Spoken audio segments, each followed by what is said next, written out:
Well, seriously. To tell us how his scholarship year has helped him manage his message. Do you like that theming? Please welcome to the platform a young man whose work has been acknowledged in New South Wales Parliament and who teaches young people to get the monkeys off their back, our 2018 scholar, Daniel Merza.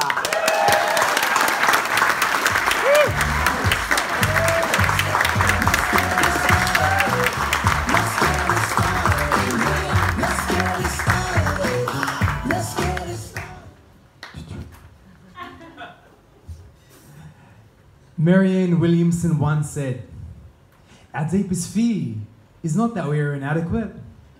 Our deepest fear is that we are powerful, powerful beyond measure."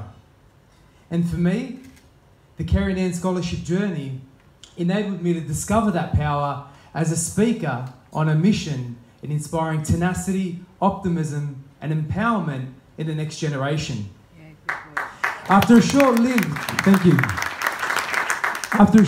Cloud9 experience this time last year, the journey officially commenced when I had my very first monthly mentoring session in May with the one and only Michael McQueen.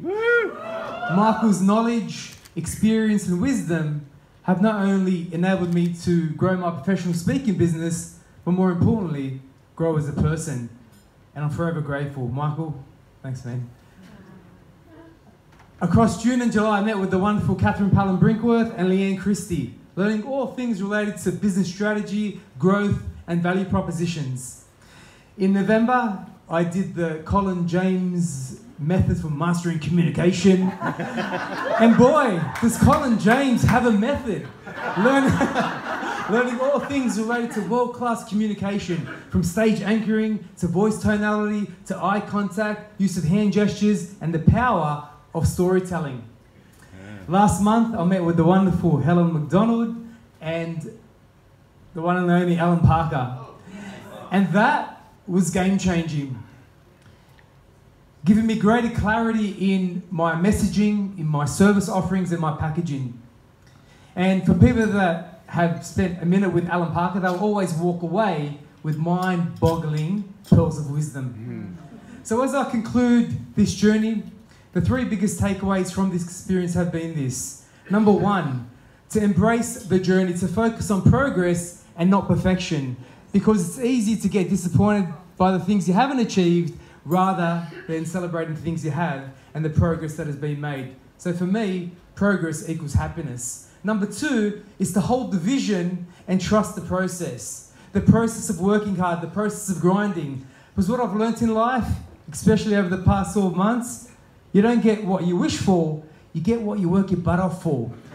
And people get rewarded in public what they work on for hours in private. And finally, thirdly, the most important, which is giving. Giving back to this wonderful organisation that believed in me. And for me to be able to pay forward the knowledge that I've received and help others. So as I move on my journey, please say once again, thank you, thank you, thank you for helping me discover my power as a speaker so I can shine my light unto others so others can be liberated to do the same as well. Thank you and God bless you all.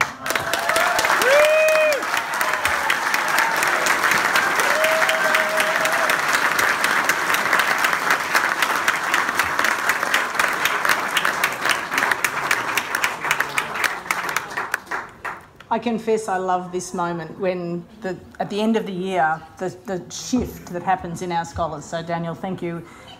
You're going to be an amazing offering in terms of where you're headed in your future. So this year, because of the changes in our association, the scholar will receive